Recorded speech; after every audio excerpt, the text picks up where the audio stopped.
Bismillahirrahmanirrahim. Assalamualaikum warahmatullahi wabarakatuh. Alhamdulillah, syukurillah, salatu wassalamu ala rasulillah, la haula wa la quwata illa billah. Baiklah, pada hari ini kita akan belajar terkait tentang tema kita qawaid fikih, menambah dari kaidah-kaidah yang sudah lalu. Dinasikan oleh Lulu Jumul Latifah, Lucy Khairunisa dan Jejang. Tentu ini sudah dipresentasikan dan dimasukkan ke YouTube, link YouTube. Kalian lihat presentasinya, insyaallah kalian paham. Jangan lupa ya untuk like dan subscribe video kawan di YouTube dan juga video saya di channel Wirdah Hilwa.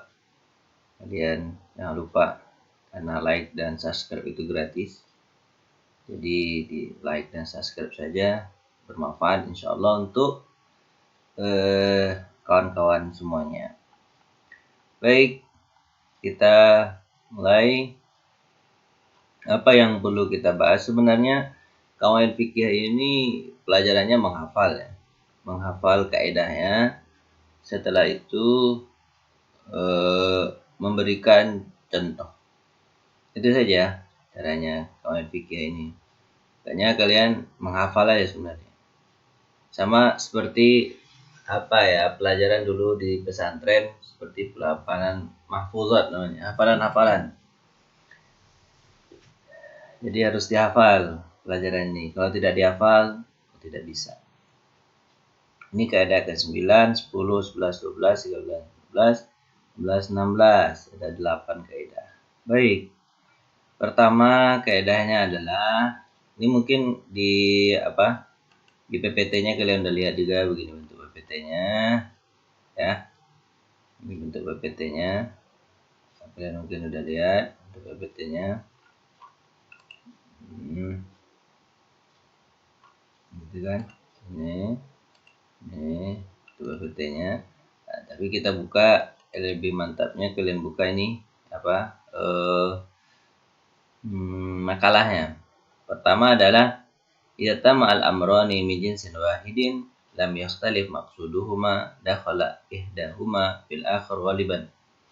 Idza kalau berkumpul dua urusan dari satu jenis, tidak berbeda maksud tujuannya, maka masuklah salah satu di antara keduanya kepada yang lain. Kalau ada hal yang besar, ada yang kecil, maka yang kecil masuk kepada yang besar. Maksudnya tujuannya sama. Misal, menjual induk sapi yang sedang hamil, berarti sudah terjual juga anak yang dikandung di dalamnya. Menjual tanah, contohnya ya, menjual tanah, harganya besar tentunya ya, 1 M. Apa yang ada di dalam tanah seperti pohon pisang, maka itu masuk ke dalam menjual tanah. Jadi bukan dijual lagi, tanahnya dijual tapi pisang tak jual, tak bisa begitu. Ya harus masuk kepada yang besar ya. Ya begitu.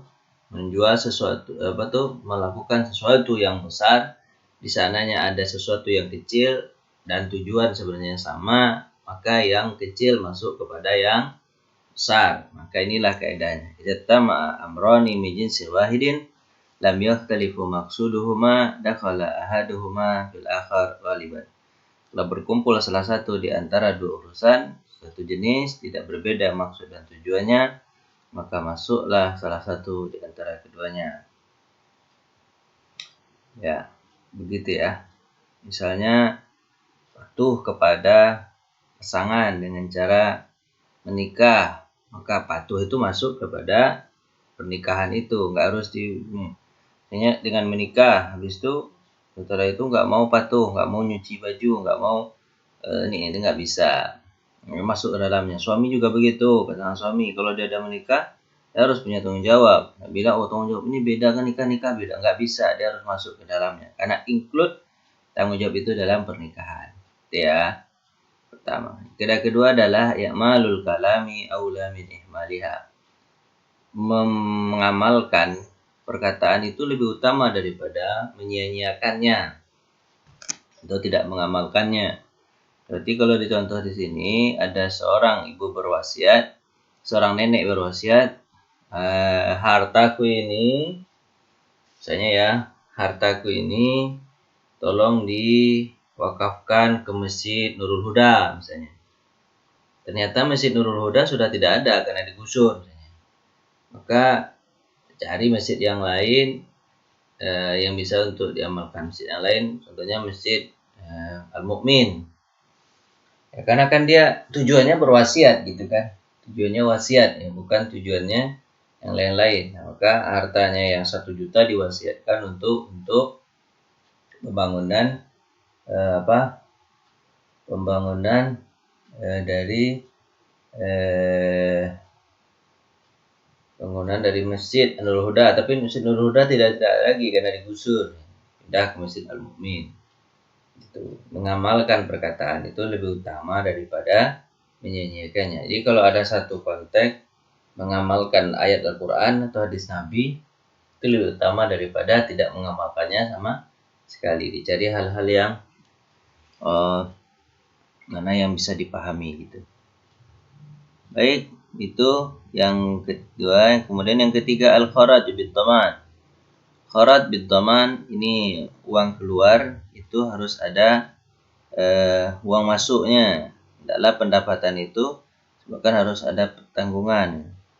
Jadi kalau ada orang pengen jualan, maka dia harus ada misalnya dia mengeluarkan modal, maka dia harus ada untung gitu.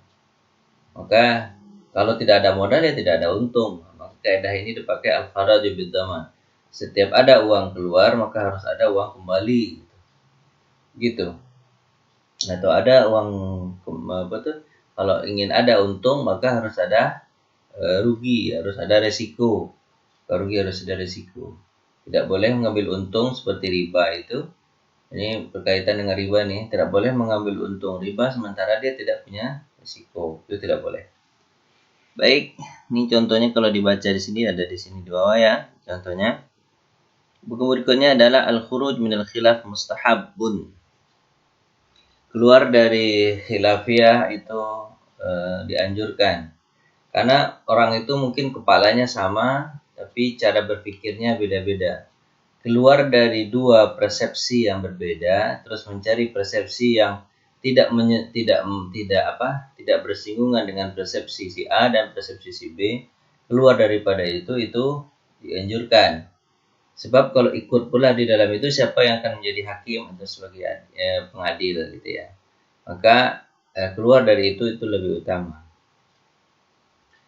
Kalau seandainya sesuatu tersebut khilaf ya, beda ya dengan ini hak dan batil ya. Kalau ada hak, ada batil, maka kita harus ikut kepada yang hak, yang benar. Nah, lawan kebatilan. Ini bukan masalah hak dan batil, ini hanya perbedaan yang kedua-duanya bisa disebut betul, ijtihad. Ya. Apa contohnya ijtihadnya? Contohnya di sini kan menurut Imam Suyuti, menggosok-gosokkan anggota badan ketika wudu itu sunnah, katanya kan? Seluruh kepala. Tapi mengatakan cuman sebagian rambut aja, 3 helai rambut boleh lah, katanya kan? Tapi sebagian pendapat lain seluruh rambut. Nah, maka misalnya ada mengatakan 3 helai rambut, ada mengatakan setengahnya. Maka kita cuci aja semuanya. Nah, dapat 3 juga, dapat yang lain juga. Jadi keluar dari khilaf itu Tapi khilaf ini apa? Ya, sesuatu yang kedua-duanya betul ya. Khilaf bukan hak dan batil. Kalau hak batil kita harus ikut kepada hak, keluar dari yang batil. Berikutnya, adaf'u aqwa min raf'i. Menolak itu lebih berat daripada mengangkat. Atau ya seperti ini sebenarnya. Contohnya itu ya. Misalnya ya, kalau pepatah kita mengatakan mencegah itu lebih baik daripada mengobati. Ya, itu kalimatnya sama dengan ini. Adaf'u aqwa min raf'i. Ini berkaitan dengan pemimpin itu. tidak memilih pemimpin yang zalim itu lebih utama daripada sudah terpilih kemudian diturunkan. Itu lebih susah. Lebih baik tidak dipilihnya sama sekali.